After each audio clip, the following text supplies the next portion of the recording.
Hebreus capítulo 11 diz assim: ora, a fé ela não será, ela é. A fé é a certeza das coisas que se esperam e a prova das coisas que não se veem.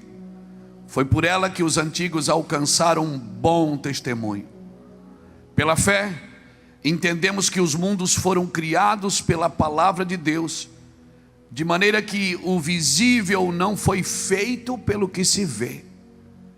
De maneira que o visível não foi feito pelo que se vê.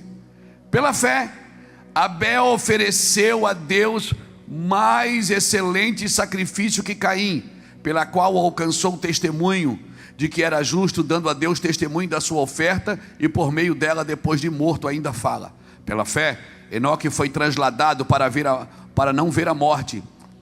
Não foi achado, porque Deus o transladara, pois antes da sua transladação alcançou o testemunho do que agradou a Deus. Ora, sem fé é impossível agradar a Deus, porque é necessário que aquele que se aproxima de Deus creia que Ele existe e que é galardoador daqueles que o buscam. Pela fé, Noé, divinamente avisado das coisas que ainda não se viam, sendo temente a Deus, preparou uma arca para a salvação da sua casa, pela qual condenou o mundo e tornou-se herdeiro da justiça, que é segundo a fé. Pela fé, Abraão, sendo chamado para um lugar que havia de receber por herança, obedeceu e saiu, sem saber para onde ia. Pela fé, peregrinou em terra da promessa, como em terra alheia, habitando em tendas com Isaque e Jacó, herdeiro com ele da mesma promessa, pois esperava a cidade que tem fundamento, da qual Deus é o arquiteto e o construtor. Pela fé, também a própria Sara recebeu o poder de conceber um filho, mesmo fora da sua idade, que teve por fiel aquele que lhe havia feito a promessa. Pelo que também de esse já amortecido, descenderam tantos em multidão como as estrelas do céu e como as areias inumeráveis que está na praia do mar. Todos estes morreram na fé.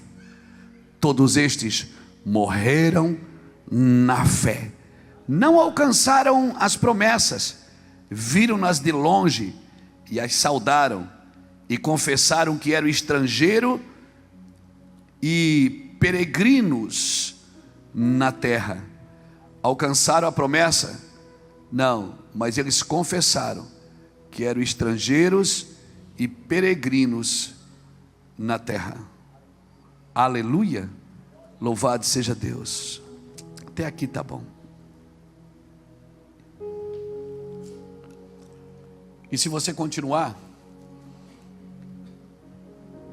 até o versículo 40, você vai ver, pela fé Abraão, pela fé Isaque, pela fé Jacó, pela fé Moisés, pela fé, e vai indo, e vai chegar lá atrás, no final dos versículos, ele vai dizer: ainda me faltou tempo para falar desse, daquele outro, de Davi, de Samuel, de Jefté, e de tantos profetas. E a palavra que mais sobressai nesse texto é pela fé. Pela fé, pela fé. Você vai ver que eram movimentos diferentes, eram eras diferentes, eram lugares diferentes e pessoas diferentes, que viveram situações diferentes, que tiveram experiências diferentes, mas todos com a mesma ferramenta, a fé. Pela fé. Então hoje eu estava em casa lendo esse texto, e quando o Senhor começou a falar comigo sobre isso, eu me assustei um pouquinho, fiquei quieto, não falei nada, mas eu digo: Jesus, vai dar ruim hoje, hein? É isso que o Senhor está querendo dizer? Vai dar ruim. Aí Jesus só olha para você e faz assim, ó: descansa. Nós não podemos ser como aqueles dois homens a caminho de Emaús, que saíram frustrados de Jerusalém porque não viram acontecer a forma que eles esperavam que acontecesse. Nós não podemos ser aqueles dois homens que Jesus entra no meio e pergunta: o que está acontecendo, gente? Por que vocês estão tristes? Ele disse: você não sabe o que aconteceu? Você não viu as eleições? Ele disse: não, o que aconteceu? Jesus está ali, Jesus está perguntando. Nós não viu o que aconteceu com o Nazareno? o Jesus, o Messias, que a gente achava que era Ele. A gente achava que era Ele, que ia salvar Israel. Jesus para, olha, aí eles perguntam para Jesus: onde é que você estava? Que só você que não sabe disso. E Jesus, se era eu, assim, meu, sanguíneo hemorrágico pingando, eu já ia dizer assim: eu estava na cruz, seu Zé Mané, seu imbecil. Jesus não falou nada. Eles disseram para Jesus: onde é que você estava que você não viu o que aconteceu? Esse é o problema da nossa geração, é não saber onde Jesus está na hora que a gente precisa. É não saber onde Jesus está quando você mais precisa dele. Irmãos, pense nisso. Aí eles foram andando, Jesus, eles não entenderam a cruz, por isso que eles voltaram. E Jesus está indo. E aí Jesus, no caminho, Jesus já chama eles de nécios. Jesus diz assim, nécios de coração.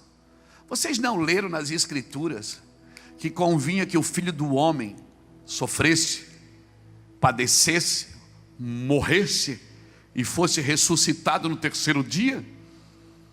Jesus falou, eles não entenderam nada, irmãos, nada. Mas quando chegou na mesa, que Jesus partiu o pão, abriram-se os olhos, porque a mesa explica a cruz. A cruz não tem essa capacidade, às vezes, de explicar tudo. A cruz foi um fato que aconteceu, e depois disso, por isso a igreja está na terra para explicar o amor da cruz. E para isso nós precisamos de mesa, não mesas de interesses pessoais, não mesas de relacionamentos interpessoais, não mesa só para buscar as minhas vontades e os meus desejos e colocar na mesa as minhas intenções. Não, as mesas que eu me refiro é a mesa que vai apresentar Cristo como Salvador, que vai explicar o que é igreja, o que é família. Irmão, esse trabalho é da igreja.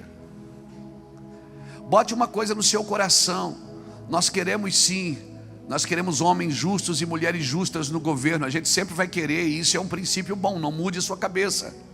Só porque, amém, o vento sopra para um lado, você não é, o homem ele é como um vento, ele não sabe de onde vem nem para onde vai, amém? Nós sempre vamos querer princípios corretos, e está errado, e não está errado, só que esse trabalho, irmãos, de trazer a moral para a terra é da igreja. Esse trabalho de trazer destino para as próximas gerações é da igreja. Jesus deixou a igreja na terra para isso. Esse trabalho de alimentar pessoas é da igreja. Esse trabalho de servir a nação é da igreja. Amém? A palavra do Senhor vem sempre pela igreja. Amém, irmãos? Esse é o nosso trabalho, amar. Amar, mas a igreja não pode confrontar se ela não tem amor suficiente para amar. Porque as pessoas só vão se permitir ser confrontadas se o nível de amor que você tem por elas é maior que o nível de confronto. Ninguém vai permitir ser tocado por você se você não amá-lo. Amém, irmãos? Amém, queridos? Pense nisso. Se a sua medida de confronto for maior que a sua medida de amor, essa pessoa não te dará acesso. Não te dará. E toda pessoa tem um acesso nela no coração. Toda pessoa tem um acesso no coração. Toda pessoa tem um jeito que você fala com ela, que você toca o coração dela. Toda pessoa tem um jeitinho de falar com ela. Já descobriu aí do seu cônjuge? Não, né? Nem um amém? Aleluia. É difícil, é da esposa e do esposo é mais difícil mesmo. Sabe o que é que muda a sua vida? Quando você guarda as palavras de Deus. Porque passa o céu e passa a terra, mas a sua palavra não há de passar, meu filho. Amém? O tempo é um ilusionista. Tempo, o tempo é um forasteiro que passa, meu filho. Vive a eternidade com Cristo. Vive na presença de Deus, amém? Louvado seja Deus. O tempo é um forasteiro que corre numa velocidade que, se você for atrás dele, Você deixa um monte de coisa para trás, sem desfrutar, sem aproveitar, sem viver. Está aí, ó, dia passando, você trancado. Está aí o dia passando, você não desfruta. Com essa cara feia de quem perdeu a eleição. Entendeu? Vou para cima, meu filho. Igreja. Aleluia. Toca o louvor. Como é precioso, irmão. Não tem um louvor bom aí, mano? A alegria está no... Ai, não me tire essa bandeira do Brasil aqui domingo que vem não, hein? Deixa ela aqui. Não mudou nada, nós vamos para cima, meu filho. Vamos para cima, aleluia. Glória a Deus. Nós temos que ter uma coisinha para brigar, para se divertir. Aleluia.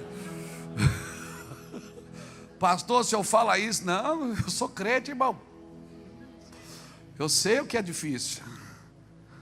Eu entendo um pouquinho de economia. Eu entendo um pouquinho de socialismo. Eu entendo um pouquinho de comunismo. Eu entendo um pouquinho de capitalismo. Eu não sou ignorante de tudo. Sei que não é fácil. Não é fácil. Mas quem falou? Por isso que a Bíblia diz: onde tiver o teu tesouro, aí está o teu coração. Coloca o teu tesouro na eternidade, meu filho. Amanhã acorda de manhã, escuta eu, sério. Acorda de manhã, faz um cafezão. Corre, compra um pão enquanto não sobe. Enquanto não...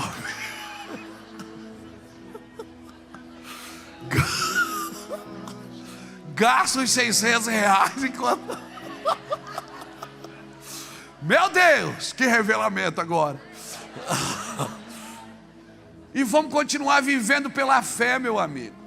Se deu certo com Abraão pela fé, se deu certo com Moisés pela fé, se deu certo com Enoque pela fé, se deu certo com Davi pela fé, vai dar certo com João, vai dar certo com a Maria, vai dar certo com o Antônio, vai dar certo com o Luiz Hermínio, vai dar certo com o Lapa, vai dar certo com todo mundo que vive pela fé. Vai dar certo com todo mundo que depende de Cristo, que tirou os seus olhos deste mundo, que ama a sua cidade, ama a sua nação, preserva os bons costumes, mas que amanhã, meu filho, continua tudo de novo. Vamos para cima, aleluia, aleluia, glória a Deus. Pastor, mas isso vai mudar o mundo, pastor. Meu irmão, deixa eu te falar uma coisa. Sério. Muito sério o que eu vou te falar. Se o seu coração está no Senhor, se a sua vida está presa em Jesus, você tem que viver pela fé, meu filho. Você tem que viver pela fé, na presença de Deus. Amém? Pastor, mas vai ficar difícil. Meu amigo, deixa eu te falar uma coisa. Coloque a sua vida na presença de Deus. Coloque sua vida na presença de Deus. Se você vive pela fé, o que deu certo com eles vai dar certo com você também.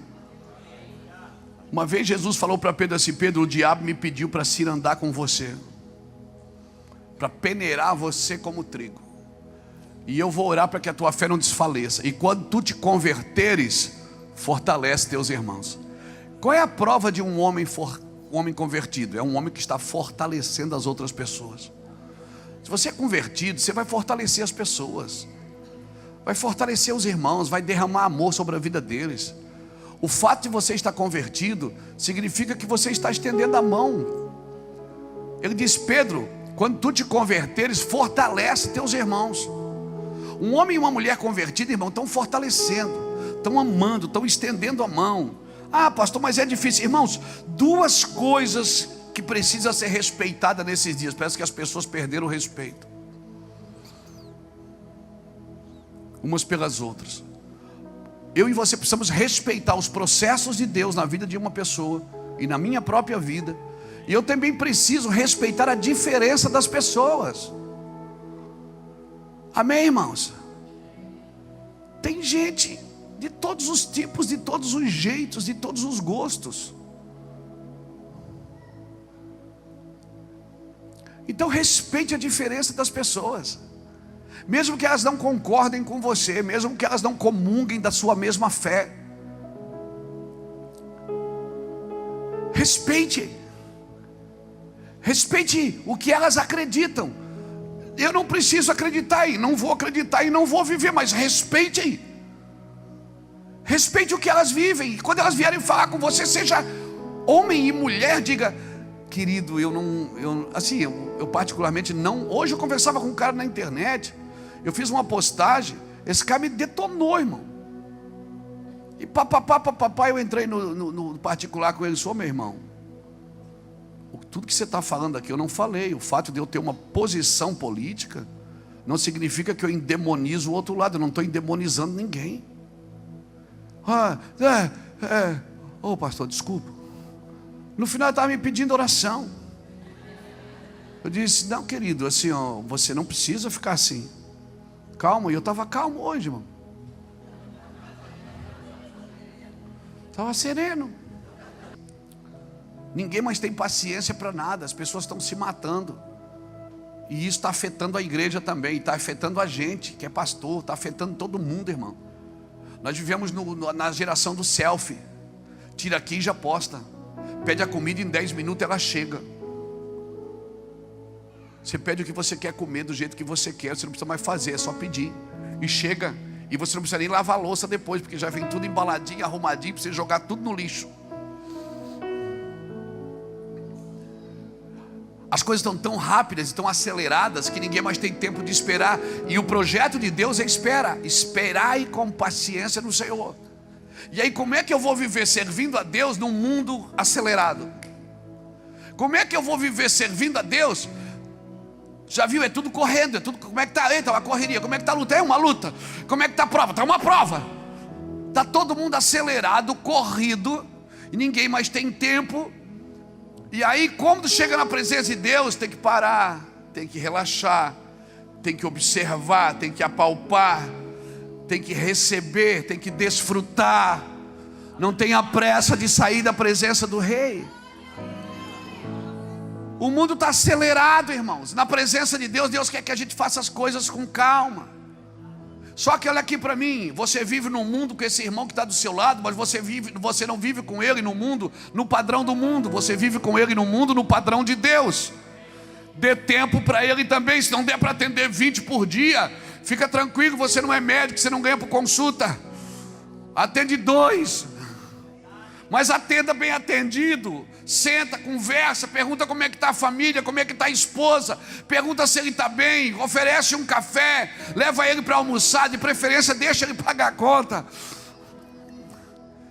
É sério, por quê? Porque nós vivemos muito acelerado. Nós queremos ir dormir sem os compromissos pendentes.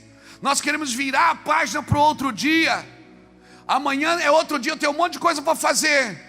Mas a gente está sempre acelerando, e o mundo nos deixou assim acelerados. O mundo nos deixou, irmãos, acelerados. E a Bíblia diz: o padrão de Deus é esperei com paciência. E o pior, a gente já está empurrando Deus para a nossa correria. A gente está dizendo: não, Deus, o Senhor está errado, o padrão do Senhor é muito arcaico, o Senhor tem que vir congregar com a gente, porque o nosso padrão é muito melhor do que o Senhor. E a gente começa a dizer de púlpito: Deus está com pressa. E Deus diz: não, quem está com pressa é você, eu não estou não. Pressa é defeito de quem está atrasado. Eu tenho uma obra emergente para fazer, para aqueles que estão entendendo a separar céu e terra, que vivem na terra no padrão celestial, que vivem na terra no padrão divino. Mas hoje nós não temos tempo. Nós não temos tempo. E o tempo que temos, damos a outra coisa. Damos ao WhatsApp, damos ao celular. Os de perto ficaram de longe, e os de longe a gente quer trazer para perto. Os de perto a gente não consegue tocar. Não temos tempo. E a culpa sempre é do outro, que a agenda dele não dá. Eu queria te atender, eu queria te conversar com você, mas não dá. Você tem muita coisa para fazer, e você também. Então eu acredito que Deus está desacelerando o mundo, irmãos. Ele fez isso na pandemia. Ele permitiu que isso acontecesse na pandemia. Deu uma desacelerada. Mas acabou a pandemia, a gente tirou a máscara e blum, voltou tudo para a rua de novo, na mesma correria de sempre. E o pior, alguns com sequelas. Alguns com sequelas que ficou para trás.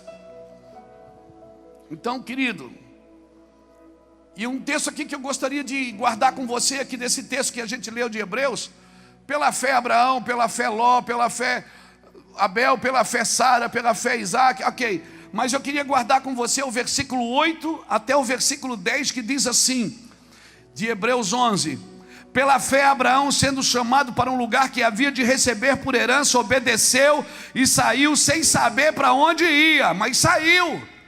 Ele foi pela fé, ele saiu de uma posição e entrou em outra. Pela fé ele recebeu uma palavra e pela fé ele foi. Sendo chamado para um lugar que havia de receber por herança, obedeceu sem saber para onde ia. Sabe o que é isso? Não é sai de Itajaí e vai para Curitiba, não, vai. Para onde? Vai, cara.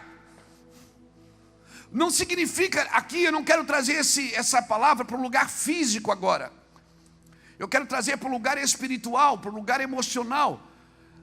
Muitos de nós precisamos sair de algumas posições que a gente entrou, que fechou a porta para mudanças na nossa vida, que fechou a porta para muitas coisas que poderiam estar acontecendo, mas não, a gente fez uma decisão. E agora, as escolhas que a gente tem não estão submissas à nossa decisão. Parece que a nossa decisão nos prendeu num lugar, parece que Deus se tornou inalcançável. Nós vivemos em dias difíceis, irmãos, em dias de pressão. E não pense que a pressão acabou agora porque acabou as eleições. Não, a pressão continua. A pressão está desde quando você entra no seu carro, você não sabe o que espera na rua. Você entra no ônibus, você chega no trabalho, você não sabe o que está te esperando na rua. Por isso a sua mente e o seu coração precisam sair da terra. A gente precisa ligar o Wi-Fi e ficar plugado com Deus direto, irmãos. Porque senão um pavio é um motivo de uma briga. Qualquer coisa, o mundo está muito acelerado. As pessoas estão com pressas, elas têm prazo para enriquecer, elas têm prazo para se dar bem na vida, elas têm prazo, o mundo, a hora está passando, o dia está passando. E a Bíblia diz que não é dos ligeiros o prêmio, nem dos valentes a vitória. Essa corrida, irmãos, não é uma corrida de 100 metros, cujo oponente é o outro que está ali. Essa corrida com Jesus é correr a carreira que te está proposta. Correr a carreira que te está proposta não é uma corrida de 100 metros com obstáculo, é uma maratona. Quando você corre 100 metros, você está competindo com outro. Quando você corre uma maratona, você está competindo com as suas limitações. Porque o maratonista, às vezes ele chega lá em 24º, 58º, e ele passa a faixa, desliga o reloginho e celebra, ele não ganhou nada, mas ele conseguiu atravessar a faixa. Porque a maratona não ganha quem chega primeiro, ganha quem chega. Então a corrida com o Senhor, a corrida que está proposta para você, não é uma corrida ambiciosa, não é uma corrida de vaidades, não é uma corrida competitiva com alguém, é a corrida da minha vida. Deus me chamou e eu preciso dar respostas para aquilo que Deus me deu. Eu tenho uma corrida e essa corrida eu não corro na minha força, tem que ser pela fé, meu amigo. Essa corrida é pela fé em Cristo, não é na minha força. Às vezes eu viajo com os meninos, vai eu, que não são tão meninos assim, né, irmão? Isso aqui foi garçom da Santa Ceia. O Cris foi comandante de bordo do 14 bis. Então eu viajo com eles, eu, o Cris, o Mica. E às vezes a gente está assim, vira, vai de um estado, vai para outro, pega avião. Meu Deus, é uma correria. E aí eu sento com eles no cafezinho do restaurante ali do aeroporto. Eu digo assim, gente, vai valer a pena tudo isso que a gente está fazendo, não vai? Vai, pastor, não, vai valer. Não, vai valer mesmo, vai valer a pena. E às vezes a gente chega em algum estado para pregar, eles querem sugar a gente. Sabe aquele moedor de cana assim? Passa cana, passa. Quando você diz, chega! Eles ainda dão 3 dobras e botam um limão dentro e mais uma. Eles querem que você pregue de manhã, de tarde, de noite, de madrugada. Querem sentar à mesa de pastor, quer atender. Pastor, tem um pastor que quer atender. Vai lá em Itajaí. E a gente não, né? Meu Deus, a correria para comer, para dormir. No outro dia de manhã tem culto. E ele não sabe quando a gente vai voltar ali de novo. E às vezes eu fico pensando com ele, será que tudo isso vai valer a pena? Será que a gente não está vendo os netos estão crescendo, os filhos estão crescendo, né? Reuel tem filhos adolescentes, o Cris e a Silvana acabaram de ter uma menina, o Mica, a esposa está grávida, tem que curtir a barriga um pouco. Eu tenho netas, nasceu mais uma. Vou fazer neta para vender, porque é tudo bonita. Meu filho com carreira aí para jogar futebol. E as coisas acontecendo, ver os meninos crescer, né? E aí eu fico pensando, Jesus, será que vale a pena tudo isso? E aí eu vou dormir, irmãos. Aí eu faço planos. Pega a caneta e diz, não, vou diminuir aqui. Não, isso aqui eu não vou mais. Aí no outro dia eu acordo. O Senhor fala a mesma coisa sempre. O que for pela fé, continue. O que for na tua força, aborte. Então eu quero declarar para você nessa noite, querido. O que for pela fé, continue. Como é que eu sei que é pela fé e pela minha força? Porque a fé, você só faz se tiver paixão por ela. A força não, a força você não precisa ter.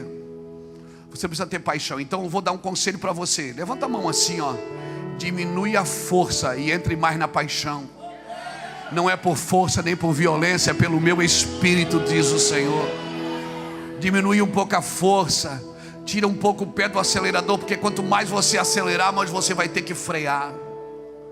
E não adianta, essa carreira você não está em chegar primeiro, está em chegar no final. Amém? Isso não é uma corrida de 100 metros, é uma maratona, irmãos. Então, quando eu vejo essa palavra aqui, de Hebreus 11, versículo 8, na hora você tem que ler o 9 também. Pela fé, Abraão peregrinou na terra da promessa, como em terra alheia. E sabe o que Abraão fazia? Habitava em tendas com Isaac e com Jacó. Já estava na terceira geração, herdeiro com ele da mesma promessa. Não, irmão, você precisa entender isso. Deus falou para Abraão, vou te dar uma terra. É a tua promessa. Abraão chega na terra, pronto, chegou, atravessou a fronteira, a terra é dele. Ele está ali já na terceira geração, Abraão, Isaac e Jacó. A terra é dele. E a Bíblia diz que ele continuava habitando em tendas. Por que, se a terra é minha, por que eu não vou fazer nada aqui? É meu. Deus me deu, não está errado. Mas Abraão diz, por que ele habitava em tendas? O versículo 10 diz isso. Bota aqui o 10 para mim, meu filho. Porque esperava a cidade que tem fundamentos, da qual o artífice é construtor e construtor é Deus. A minha tradução, que é muito melhor do que essa, diz assim: pois esperava a cidade que tem fundamentos, do qual Deus é o arquiteto e o construtor. Sabe por que Abraão habitava em tendas? Ele estava dizendo o seguinte: eu não vou fazer nada na minha força, eu estou esperando uma cidade. Abraão viu a cidade que você está querendo ir para ela antes de todos nós, irmãos. Abraão viu a cidade antes de nós, ele sabia que ela existia. Por isso que ele é o pai da fé. Abraão viu coisa que você não viu. Abraão viu coisa. Por isso que Jesus dizia, se vocês fossem filhos de Abraão, ele dizia para os fariseus, vocês tinham visto o que Abraão viu, porque Abraão viu o meu dia e glorificou. Abraão, por que ele foi matar Isaac, seu filho?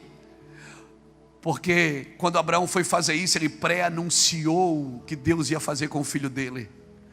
Abraão vivia na fé, porque quem vive na fé, irmãos, com a sua vida vai pré-anunciar o que está por vir nos próximos dias. Quem vive na fé não vive na sua força, não vive na sua ignorância, não vive na sua arrogância, não vive na sua soberba, não vive depositando todas as fichas em si mesmo. Quem vive na fé vive na dependência total do Espírito de Deus. Quem vive na fé vive na dependência. Mas eu estou ficando velho e meu Deus, está passando o tempo, não vai dar nada. Será que eu vou ficar assim mesmo? Fica tranquilo, irmão. Fica tranquilo. Deus tem um plano para você. E se você na velhice estiver mendigando, então não foi para Deus que você trabalhou, foi para você mesmo, porque eu fui moço e agora sou velho e nunca vi um justo desamparado, nem a sua descendência mendigar o pão.